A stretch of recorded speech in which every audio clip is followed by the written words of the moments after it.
In this video, you'll hear first-person stories. Teachers speak candidly about what happens between the bells, funny moments and awkward situations, small wins, burnout, unexpected conversations, support and conflict, and the reasons they keep coming back. Let's go. One of the funniest but really saddest things I have seen this year are a number of my high school students who have gang affiliations or are related to gang members who watch children's shows during free time on their Chromebooks, from Bluey to PBS Kids shows to SpongeBob, which is for all ages IMO. I know they are just kids born into shitty circumstances, but it really puts things in perspective when you have these students with such a dichotomy going on. Edit. I totally understand everyone is human. It's just an interesting observation I've seen in my new role this year. T. Apparently saying baby shows in jest hit a nerve with some folks. I do apologize. So, my students killed it this week. Not one class had less than 90% of students complete their homework. Vast majority passed a difficult quiz, followed along attentively on a lesson I usually do for my honors class, and have just been generally great. Because of this, I decided to reward them with a little mental health day today. They got laptops because phones are banned, and I was monitoring their activity while grading. And I noticed a kid was on YouTube, but scrolling through shorts of girls in very little clothing and twerking. When I looked in his direction, he had his hand in his pocket and was clearly rubbing on himself. Usually, I'd call a student out for being on something they shouldn't be, like Max Preps, but since it was inappropriate, I just closed the window from my computer, messaged him on the application telling him that I saw what he was looking at, and emailed his administrator asking them to come to my class immediately. After I closed the window, I set his screen to record, and in the no more than 5 minutes it took his administrator to come to my classroom, he tried to clear his history multiple times, but I kept exiting out of the tab so that he couldn't.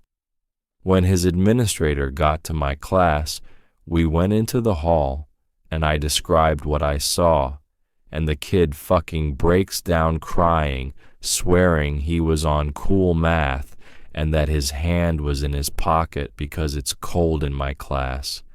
Admin took him away and later emailed me to see them on my off period.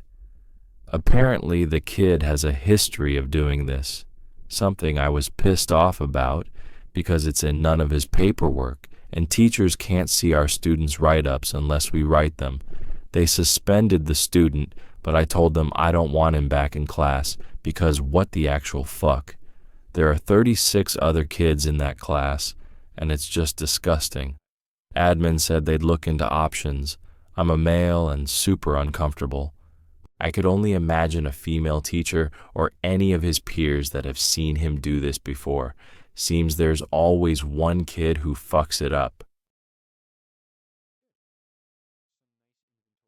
I'm a 6th grade teacher who started teaching last year, mid-year in the spring. I just completed my first fall, and I've been struggling with classroom management. I recently found out that some of my students have been conspiring to make my classes intentionally hard. Another teacher came to me to let me know that they overheard students talking about pushing my buttons later today, or making Miss X cook crazy today in class. My last period class is especially hard, and I have about 5 or 6 really difficult students, and we were trying to go through a guided reading lesson.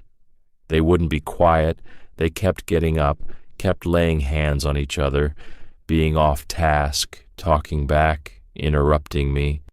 Every time I asked them to be quiet, I would resume reading. And right when I did, they would all start talking again.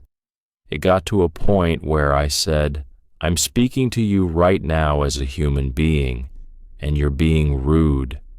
I would never treat you this way, and this is very disrespectful. This hurts my feelings." And when that didn't work, I called admin 3 times, called the detention room, and even had some students take walks because no one picked up the phone to help. This didn't help, and I raised my voice with an inflection of anger, and I've never done that before. Even one of my kindest students whispered to me, "Wow, that is the first time I've ever heard you sound angry this whole school year." And they just kept going. It got to a point where I just started crying, and I went to go sit at my desk because I hyperventilate when I get this overwhelmed. I have not felt this way in a long time, and the class went quiet, and then like 6 students burst out laughing and started to mock me. A cluster of students told them to be quiet, and I needed to call for coverage so I could collect myself because they still wouldn't stop. Some students even started physically fighting while I was waiting for coverage. I feel like a terrible teacher.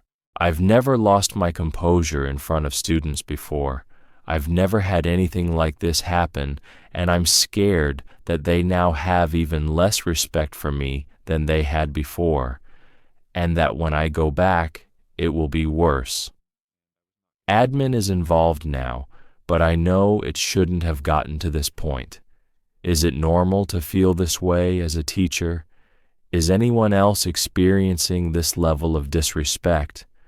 I would love brutally honest answers and insight and tips on how to handle a class that is this difficult. For context as well, I'm in a team of all males, and I'm the only female teacher on my team, and so I am also suspecting that students are acting out because of that.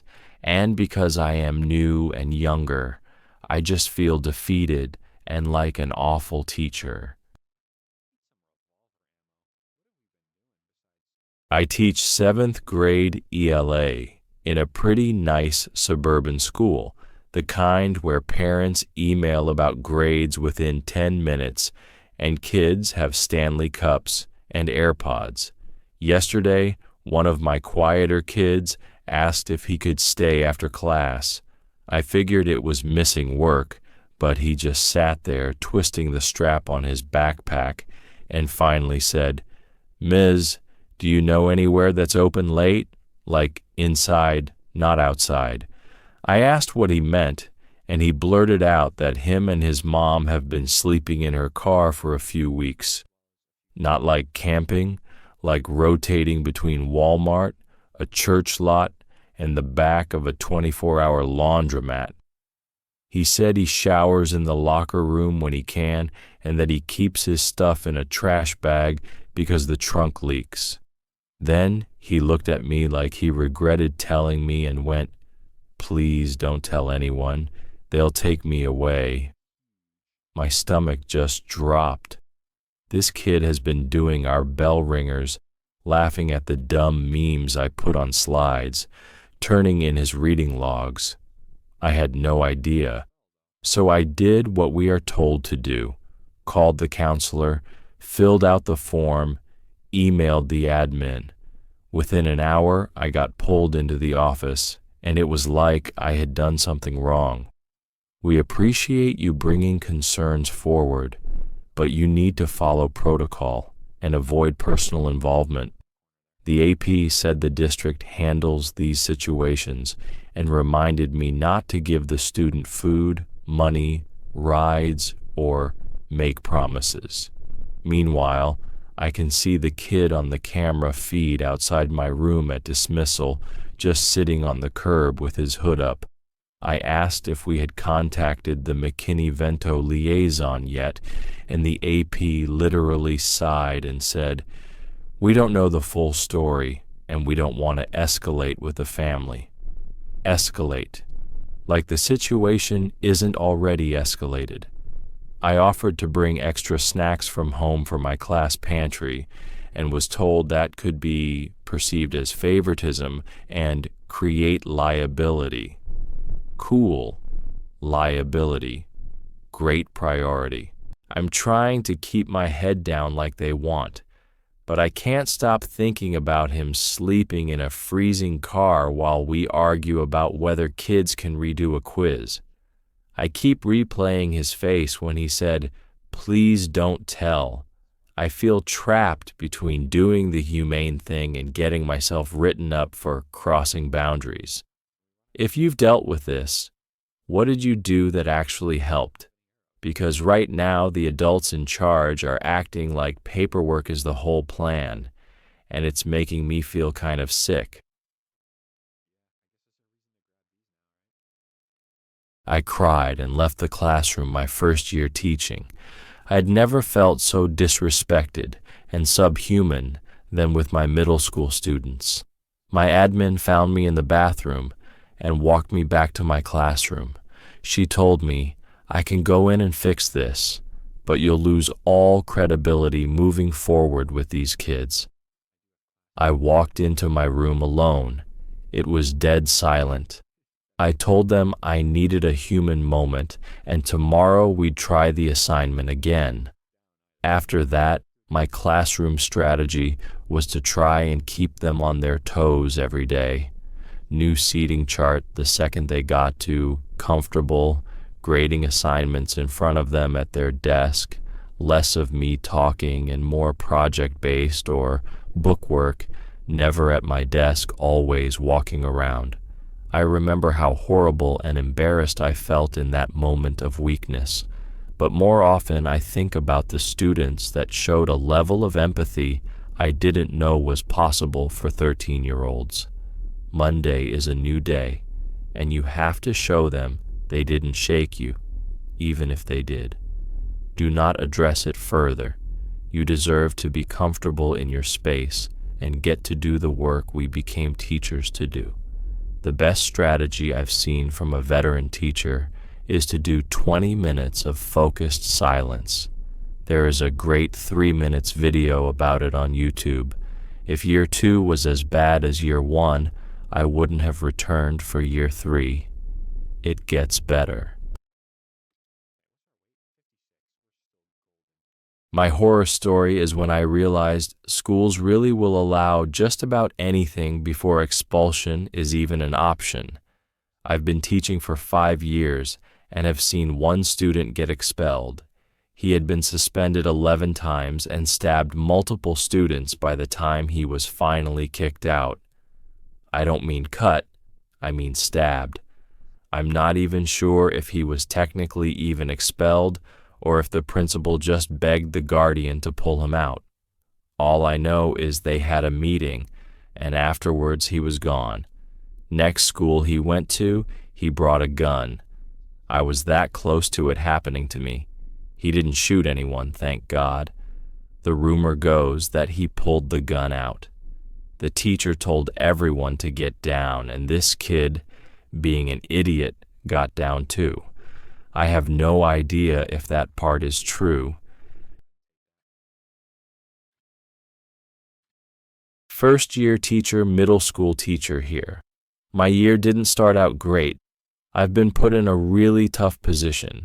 3 preps, no planning, and 4/6 of my classes are inclusion. I didn't have a co-teacher for my inclusion classes until mid-November. I couldn't handle the behavior kids at first, like at all, and it made it impossible to teach. I couldn't meet IEPs because I couldn't put the kids in small groups. There were multiple times that I would send the behavior kids to APO, but they'd get sent right back. I was trying any and everything to get these kids to behave.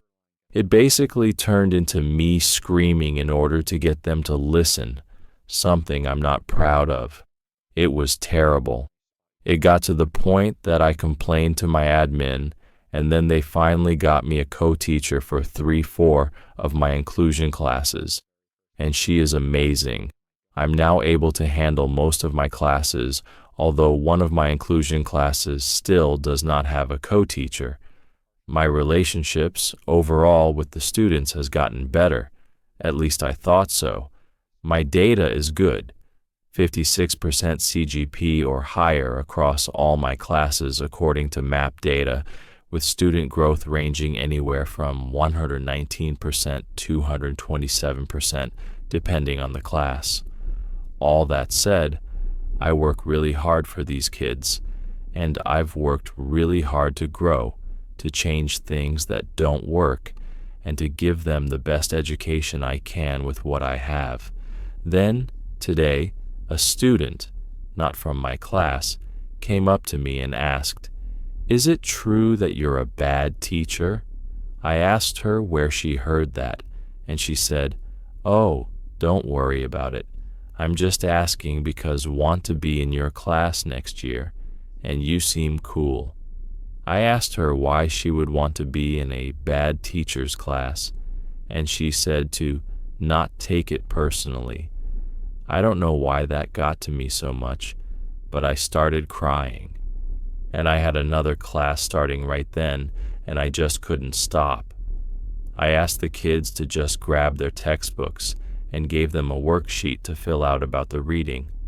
I never do this, so they all immediately knew something was wrong and kind of left me alone while I cried. The thing is, I know I am objectively not a bad teacher. Other students have told me they love me, that I'm their favorite, and that I'm the teacher that got them into reading and writing. I don't know why the bad teacher comment hurt so much. And all in all, I'm just learning that I need to regulate my emotions a bit better in class. I have gotten much better about not yelling, screaming, but I also realize I can't let these kids get to me like this. I could be the best teacher in the world, and one of these kids would have something to say. How do y'all learn to regulate your emotions in the classroom? So my principal calls me during my planning period to let me know they need me to cover a grade 8 ELA class. Immediately. I teach grade 6 and have never stepped foot in a grade 8 room. I get to the room, and since the kids have been alone for 10 minutes, you can imagine the level of chaos. There are no lesson plans, but I can wing a PowerPoint that I've used on my 6th graders.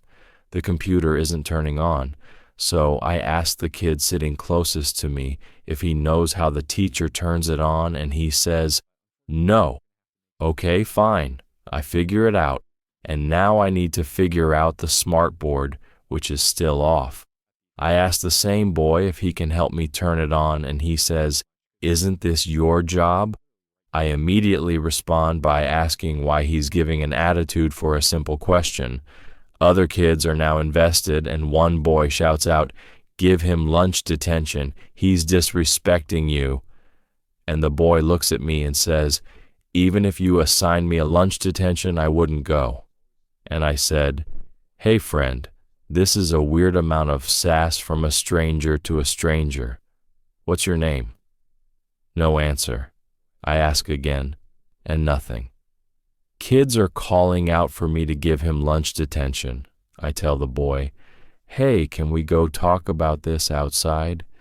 And he says, "I have to leave class because you don't know how to turn on a projector?" And I tell him, "No, it's because you're being disrespectful. A well-behaved kid wouldn't feel the need to hide their name or reject chatting outside." Then he writes it down on a paper and holds it up to my face. It reads, ANUS. So now I'm thinking he probably thinks he's being smart and is trying to shock me or make me look like a fool. So I sarcastically respond, "You expect me to believe your parents named you Anus?" The class immediately starts hollering, out of control. Boys are now shouting the word anus. The kid gets up and leaves class. A random kid comes to tell me his name is Arabic and it's Anas. I look at the paper again and I see now how the U I saw could be an A. It's just not a name I've ever encountered. A few minutes later, the AP comes to my door and says that she and I need to chat about Anas on Monday. I did look him up and call his mom and let her know what happened.